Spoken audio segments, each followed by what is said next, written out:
राम राम मंडळी, मी कविता स्वागत करते तुमचे सखी चॅनलमध्ये।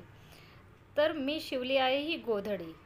तुम्हीसुद्धा 2 तासामध्ये ही गोधडी शिवायला शिकू शकता। खूप सोपी पद्धत आहे आणि ह्यामध्ये मी फक्त 2 साड्या वापरलेल्या आहेत, ज्या फाटलेल्या होत्या। तर तुमच्याकडे पण अशा साड्या असतील, ह्या कॉटनच्या नाही आहेत। तुम्ही पाहू शकता ह्याचा कपडा कसा आहे, किती पातळ साड्या आहेत। तर ह्या पातळ साड्यांची मी ही गोधडी शिवलेली आहे। हिचा तुम्ही बेडशीट म्हणून सुद्धा वापर करू शकता, पलंगवर सिंगल बेडशीटसाठी, किंवा लहान मुलं आहेत आणि उन्हाळ्यामध्ये समजा आपल्याला अंगावर घ्यायची सवय असेल तर अशा प्रकारची गोधडी फार उपयोगी पडते। तर आता पुढचा व्हिडिओ पहा, जेणेकरून तुम्हीसुद्धा अशी छान छान गोधडी शिवू शकता। आणि अशाच नवीन नवीन व्हिडिओच्या नोटिफिकेशनसाठी सखी चॅनलला सबस्क्राईब करा, बेल आयकॉन प्रेस करा, जेणेकरून नवीन नवीन व्हिडिओचे नोटिफिकेशन तुम्हाला मिळतील। तर चला पाहूया। इथे तुम्ही पाहू शकता की 2 साड्या ज्या आहेत त्या एकमेकांना जोडलेल्या आहेत। ऑलरेडी ह्या साड्या मी आधीच कट केलेल्या होत्या, फाटल्या होत्या म्हणून। तर त्या अर्ध्या अर्ध्या साड्या ज्या आहेत त्या मी एकमेकींना पहिला जोडून घेतलेल्या आहेत।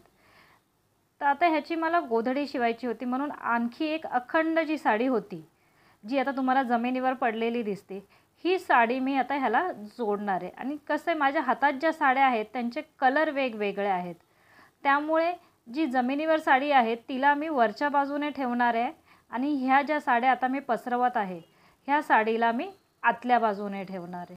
आता ह्या दोनही साड्या ह्या बाजूने मी जोडून घेणार आहे।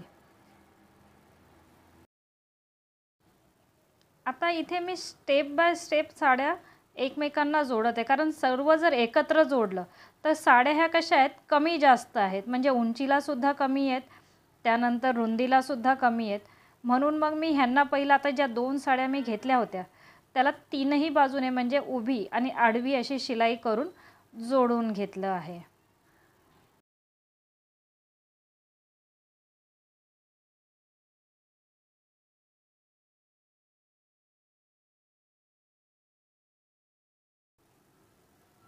तर ह्या साड्या आता 4ही बाजूने एकमेकांना जोडलेल्या आहेत। आता त्यावर ही साडी, जी अखंड साडी आहे, ती मी आता ह्यावर पसरवून तिला एका बाजूने पहिल्यांदा आडवं असं जोडून घेणार, त्यानंतर उभं जोडून घेणार आहे।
तर आडवी आणि उभी शिलाई करून झालेली आहे। आता ही खालची बाजू आहे, इथे सुद्धा आडवी शिलाई करून ही साडी मी ह्या जुन्या ज्या दुसऱ्या साड्या आहेत त्यांना जोडून घेत आहे।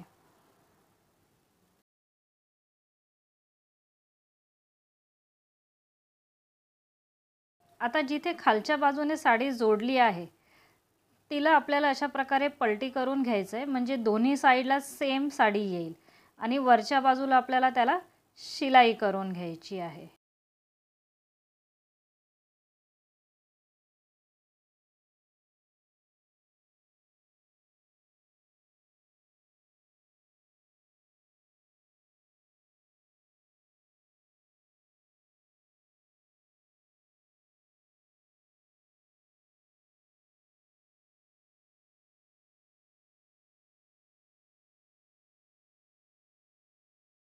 तर इथे आता शिलाई करून झालेली आहे. अशा प्रकारे दोन्ही साईडला सेम साडी आलेली आहे.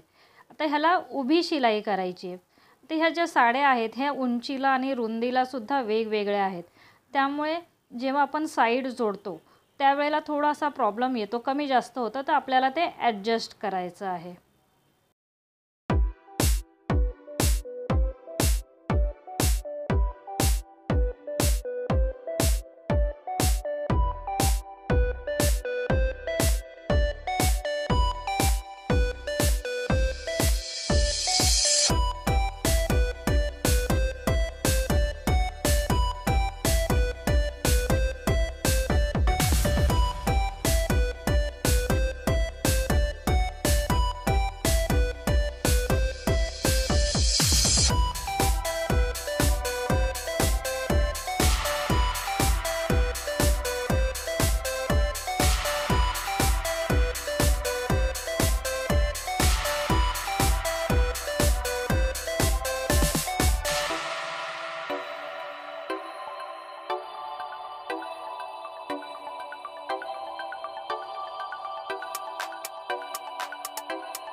तर इथे आता दोन्ही साईड आणि खालची जी बाजू होती ती सुद्धा शिवून झालेली आहे आणि ह्या सफेद साडीचा एक्स्ट्रा कपडा उरलेला आहे. तर तो एक्स्ट्रा कपडा आता मी कट करून घेणार आहे, कारण त्याला जर फोल्ड केलं तर मग ती बाजू जी आहे ती थोडीशी जाड होईल. म्हणून मग मी तो आता कपडा, एक्स्ट्रा कपडा जो आहे आता तो कट करून घेत आहे. हा एक्स्ट्रा साडीचा कपडा कट केल्यानंतर आता ही जी साडी आहे ह्याला मी सर्व उभ्या शिलाई करणार आहे, म्हणजे जसं गोधडीला असतात जे आपण हात शिलाईने उभी उभी अशी शिलाई करत जातो तशीच शिलाई मी आता मशीनवर करणार आहे पूर्ण साडीवर. म्हणजे 1-1 इंचाच्या अंतरावर अशा पूर्ण साडीवर उभी शिलाई मी करून घेणार आहे.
तर मैत्रिणींनो 90% गोधडी तर आपली आता तयार झाली आहे. सर्व जी साडी होती त्यावर उभी शिलाई केली. आता फिनिशिंगसाठी ह्यावर मी चारही बाजूने साडीचे काठ जोडणार आहे. माझ्याकडं जुनी साडी होती तर तिचे काठ मी इथे आता हे कट केलेले आहेत आणि हे मी दोनही बाजूला आता उभे जोडणार आहेत आणि आडव्यासाठी दुसऱ्या साडीचे काठ घेऊन ते जोडणार आहे. खूप सोपी पद्धत आहे ही गोधडी शिवायची.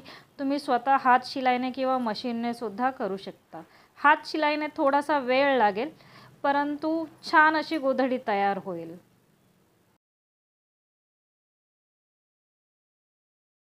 गोधडी शिवायला घेतली तेव्हापासून माझी तब्येतच खराब झाली होती. त्याच्यामुळे गोधडी शिवायला एक 3-4 दिवसाचा वेळ गेला. म्हणजे मी एक अर्धा तासच शिवत होते. त्यात व्हिडिओ बनवायचे त्यामुळे वेळ जात होता. पण फक्त जर गोधडी शिवायची असेल तर ही आरामात 2 तासाच्या आत होऊन जाते. फक्त उभी शिलाई जी आपण करतो त्यासाठी थोडासा वेळ लागतो. तर तुम्हीसुद्धा घरी जर साड्या असतील तर त्या भांडीवालीला देऊन भांडी घेण्यापेक्षा अशा प्रकारे छान गोधड्या तुम्ही तयार करू शकता किंवा बसायला आसन वगैरे तयार करू शकता. तर अशा जुन्या साड्यांचा योग्य वापर करा जसे आपले पूर्वज करत होते.